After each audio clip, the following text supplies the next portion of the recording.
এটা ওনার একটা উপন্যাসের প্লট হতে পারে। সিবিআইকে ম্যাথু স্যামুয়েলের চিঠি দেওয়া নিয়ে প্রতিক্রিয়া প্রাক্তন বিচারপতির।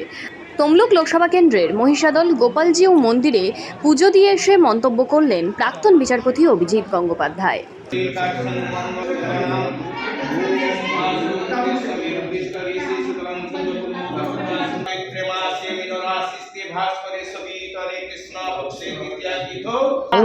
মানুষের সঙ্গে আছি, মানুষ যেখানে আছে সেখানে রাজনৈতিক অরাজনৈতিকের কথা নয়, কথা হচ্ছে মানুষের সঙ্গে আছি কিনা, নাকি চোর ছেঁচড়ের সঙ্গে আছি, তাই না?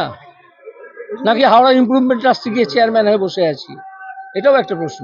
গাঙ্গুলিবাবু, যেটা আমরা দেখলাম যে নাম ঘোষণার আগে আপনাকে তমলুকে দেখা গিয়েছিল, তমলুকে আসতে বরগুনা মন্দিরে যেতে।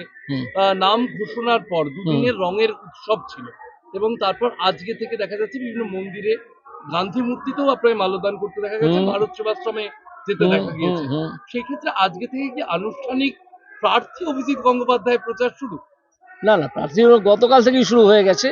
গতকালে আমি প্রথম এদিকে এসেছিলাম, কতগুলো মিটিং হয়, অন্যান্য কিছু মন্দিরে এতে যাই, সেখানে কথাবার্তা হয়েছে, তো এখন শুরুই হয়ে গেল। এটা আজকে থেকে শুরু তা নয়, গতকাল থেকেই শুরু হয়ে গেছে। কয়েকটি বৈঠক আছে আপনার, মহিষাদল পার্টি অফিসে বৈঠক রয়েছে, তমলুক পার্টি অফিসে একটি বৈঠক রয়েছে। রণকৌশল তৈরি নাকি প্রচারের পরিকল্পনা? দুটোই একসঙ্গে, প্রচারের পরিকল্পনার অঙ্গ হচ্ছে রণকৌশল। হ্যাঁ, লোকসভা ভোটের আর ঘোষণা হওয়ার পরেই নারদা কাণ্ড নিয়ে তৎপর হয়েছে সিবিআই। 4 তারিখ ম্যাথু স্যামুয়েলকে ডেকেছে সিবিআই।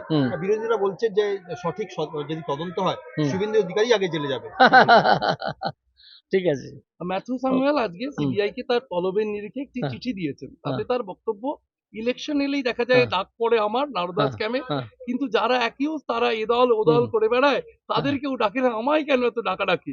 প্রশ্ন ম্যাথু স্যামুয়েল। এটা ওনার মন্তব্য, এটা তো চিঠির কোনো উত্তর হলো না।